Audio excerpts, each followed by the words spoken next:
اعوذ باللہ من الشیطان اللعین الرجیم بسم اللہ الرحمن الرحیم۔ یہاں ایک حدیث آپ کی خدمت میں، اس کا میں نچوڑ پیش کرتا ہوں۔ حدیث طولانی ہے حدیث، مقدمہ مصائب اور ربط مصائب کے لیے ایک حدیث۔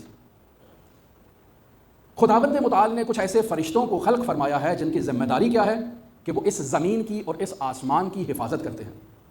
یہ فرشتے ہیں کچھ، اور پھر ان فرشتوں کی بھی خداوند متعال نے ڈیوٹی لگا رکھی ہے کہ تم نے، کچھ لوگوں نے ابھی آنا ہے اور کچھ نے بعد میں آنا ہے۔ روٹین مسلسل ایک گروہ آتا ہے زمین پر اور آسمان کی حفاظت کی ذمہ داری انجام دیتا ہے، اور واپس جاتا ہے تو دوسرا اس جگہ پر آ کر اس کی جگہ کو سنبھالتا ہے۔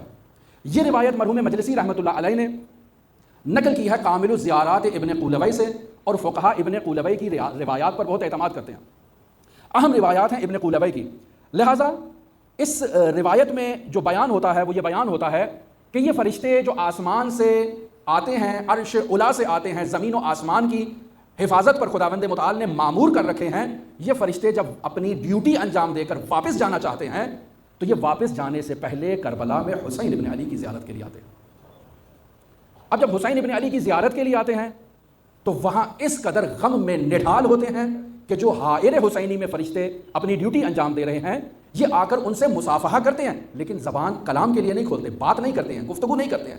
پھر کیا کرتے ہیں؟ مسلسل عزاداری میں مصروف ہے، مسلسل ان کی آنکھوں سے آنسو جاری ہیں، مسلسل یہ حسین ابن علی پر بکا کر رہے ہیں اور دعا کر رہے ہیں ان زائرین کے لیے جنہیں یہ مشاہدہ کر رہے ہیں کہ یہ حسین ابن علی کے حرم میں حسین ابن علی کی زیارت کے لیے موجود ہیں۔ ان فرشتوں کی یہ کیفیت، یہ مسلسل عزاداری، مسلسل گریہ وزاری جو ہے یہ طلوع فجر تک باقی رہتی ہے، اور یہ ان فرشتوں سے ایک دوسرے کو دیکھ رہے ہیں لیکن عزاداری میں مصروف ہیں، کلام نہیں کرتے ہیں۔ اور جیسے ہی سورج طلوع ہوتا ہے ان سے مختصر گفتگو کی جاتی ہے، مختصر کلام ہوتا ہے، اور یہ فرشتے آسمان کی طرف اور ملائے اعلیٰ کی طرف اور عرش اولیٰ کی طرف واپس چلے جاتے ہیں۔ اب اہم نکتہ یہاں ہے کہ یہ فرشتے جب وہاں جاتے ہیں تو وہاں ایک مقام ایسا ہے کہ جہاں ان کے استقبال کے لیے موجود ہستیاں ہیں۔ حضرت سرور انبیاء موجود ہے، حضرت امیر المؤمنین موجود ہے، حضرت امام حسن عسکری تک تمام ائمہ وہاں موجود ہیں۔ ان فرشتوں کا استقبال کیا جائے، لیکن وہاں ایک ہستی ایسی ہے جو حقیقی عزادار حسین کی ماں فاطمہ تنہا نہیں ہے۔ فاطمہ زہرا کو اللہ نے باقاعدہ ایسے عزادار دیے ہیں جو فاطمہ زہرا کے ساتھ حلقہ بنا کر عزاداری کرتے ہیں۔ روایت میں ہے کہ 1000 نبی اس حلقہ عزاداری میں موجود ہیں، 1000 شہید اس حلقہ عزاداری میں موجود ہیں، 1000 صدیق اس حلقہ عزاداری میں موجود ہیں، اور لاکھوں کی تعداد میں مقربین اس حلقہ عزاداری میں موجود ہیں۔ لیکن جیسے ہی یہ عزادار ان فرشتوں کو دیکھتے ہیں، فاطمہ زہرا کے وجود سے ایک ایسی چیخ نکلتی ہے، دھاڑے مار کر فاطمہ زہرا رو رہی ہے۔ صرف فاطمہ زہرا نہیں، فاطمہ کو دیکھ کر یہ سب فرشتے، یہ سب انبیاء، سب ملائکہ، سب صدیقین گریہ کر رہے ہیں۔ تمام فرشتوں نے اپنی تسبیح چھوڑ دی، سب حسین ابن علی پر گریے میں مصروف ہیں۔ کیوں مصروف نہ ہو؟ حسین ابن علی کی عزاداری وہ عزاداری ہے جس نے تمام معصومین کی پلکوں کو زخمی کر دیا۔ انا یوم الحسین اکرہ جفوننا، حسین کے غم نے ہماری پلکوں کو زخمی کر دیا، ہمارے آنسوؤں کو جاری کر دیا، اور صاحب العصر والزمان وہ تو آنسوؤں کی جگہ خون گریہ کرتے ہیں۔ اور کیوں گریہ نہ کرے؟ حسین ابن علی کا وہ پیراہن جو خون سے رنگین ہے وہ حسین کے وارث کے آگے موجود ہے، اور جب بھی صاحب زمان کی نگاہ پڑتی ہے آنکھوں سے آنسو جاری ہوتے ہیں، اللہ کی بارگاہ میں اپنے ظہور کی دعا کرتے ہیں۔ اجرکم اللہ۔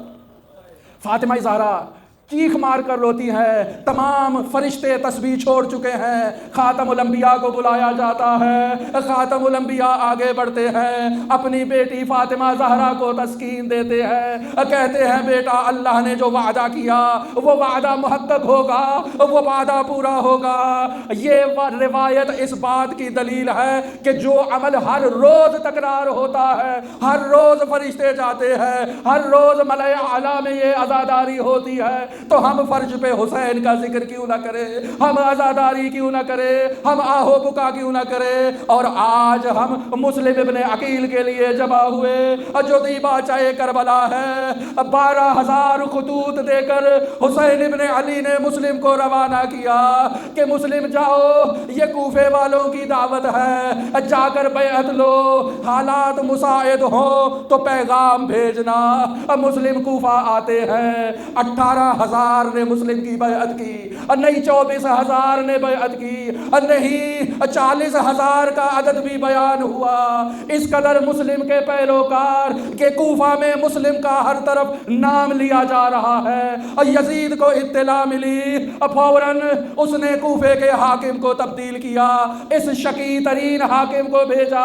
اور یہ جب آتا ہے کوفہ میں، اور کوفہ میں اس قدر ظلم و جنایت کرتا ہے، معقل کو جاسوسی پر لگاتا ہے کہ جاؤ مسلم کو تلاش کرو اور مسلم کے ساتھ تعلقات قائم کرو۔ اس قدر ظلم برپا کرتا ہے کہ وہ مسجد جو مسلم کے مقتدیوں سے بھری ہوتی تھی، نماز سے پہلے مقتدی ہیں، اور جیسے ہی سلام پھیرا پیچھے مسلم کے کوئی موجود نہیں، اور مسلم تنہا موجود ہے۔ شہر کوفہ اور شہر ارواح بن چکا، مسلم جائے تو جائے کہاں؟ کوفہ کی گلیوں میں مسلم ادھر ادھر جا رہے ہیں، پیاس کی شدت سے ایک دروازے پر رکتے ہیں، مومنہ کا دروازہ ہے، تو باہر آتی ہے اپنے بیٹے کو تلاش کرنے کے لیے، مشاہدہ کرتی ہے ایک خوبصورت جوان بیٹھا ہے، تو کو دیکھتے ہی کہتے ہیں اے اللہ کی کنیز، کیا کوئی پانی کا جرعہ دے سکتی ہو؟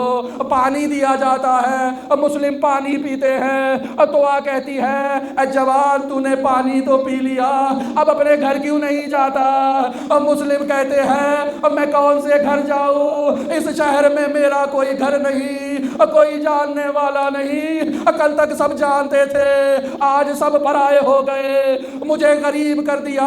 اچھا تو کون ہے؟ کہا میں مسلم ابن عقیل ہوں، علی کے چاہنے والی تھی، مسلم کو دعوت دی، گھر میں لے گئی، مسلم کی خدمت کی، مسلم آرام کر رہے ہیں، رات کو خواب میں امیر المومنین کی زیارت ہوتی ہے، اور جو مسلم کو بلا رہے ہیں مسلم لوٹ آؤ ہماری طرف۔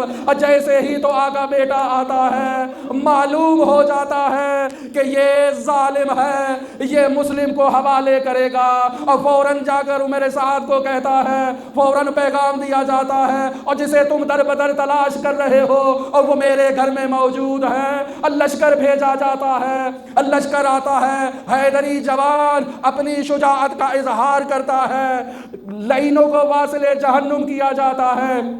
یہاں توجہ فرمائے عزیزان کہ مسلم جوان ہے، شجاعت کا مظہر ہے، 28 سال کا سن ہے۔ عربوں میں یہ دستور ہے کہ جب کسی شجاع کا مقابلہ نہ کر سکیں تو اسے ذلیل کیا جاتا ہے، کوئی پتھر مارتا ہے، کوئی سب و شتم کرتا ہے، کوئی آگ برساتا ہے، کوئی چھپ کے نیزے سے وار کرتا ہے۔ اب مسلم کے لبہائے مبارک پہ زخم آیا، دندان مبارک شہید ہوئے، مسلم کو دھوکے سے اسیر کیا گیا، دربار میں لے جایا گیا۔ مسلم شجاعت علوی کا اظہار کرتے ہوئے دربار میں پہنچتے ہیں، کہا جاتا ہے امیر کو سلام کرو، کہتے ہیں میرا حسین کے سوا کوئی امیر نہیں۔ کہا جاتا ہے کیا چاہیے؟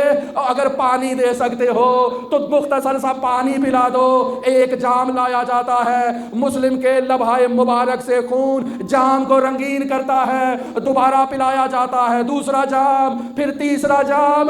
مسلم کہتے ہیں کہ تیرے نصیب میں اب پانی نہیں۔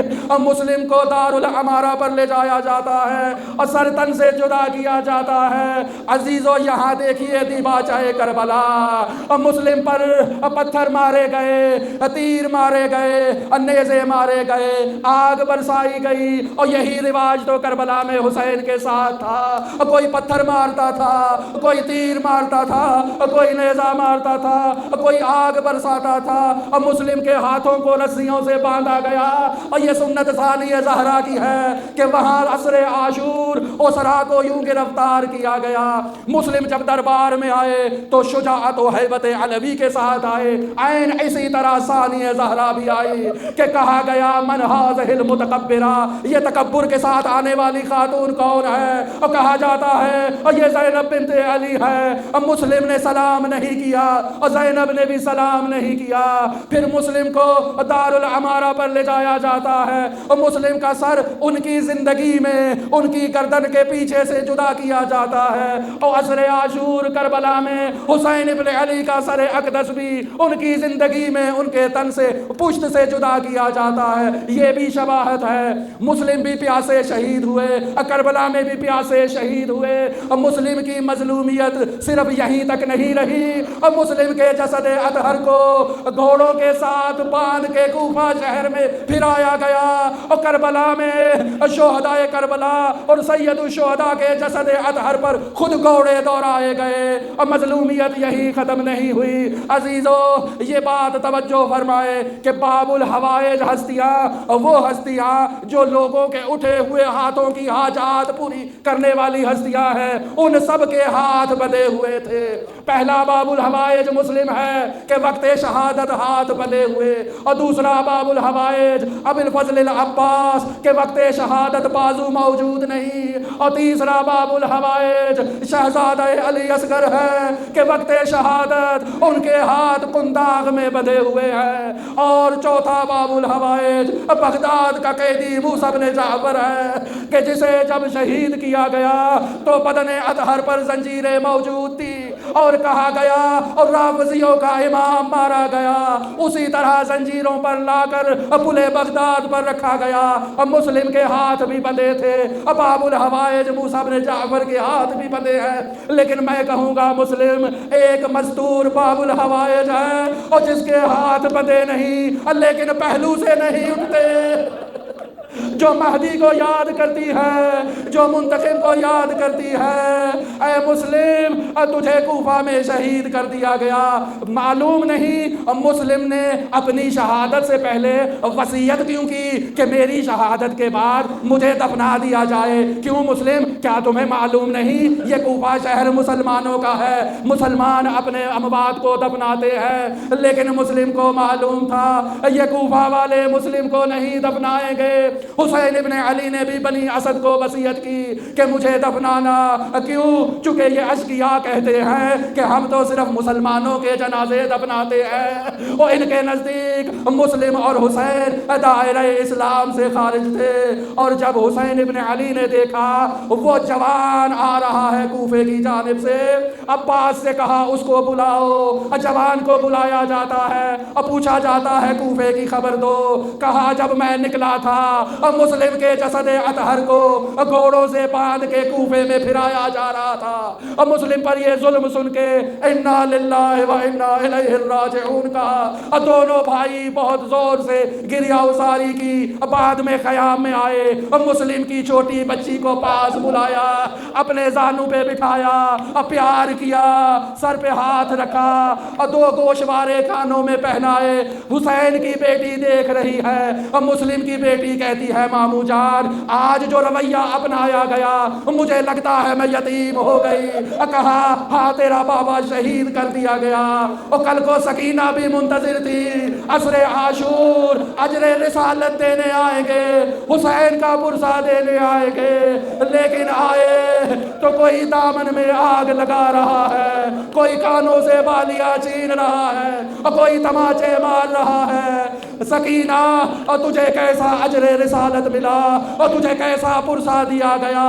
لا یوم کا یوم کا یا ابا عبداللہ، مسلم دی باچہ کربلا، مقدمہ تاریخ سید الشہداء، کوفہ میں شہید کر دیے گئے۔ الا لعنت اللہ علی قوم الظالمین۔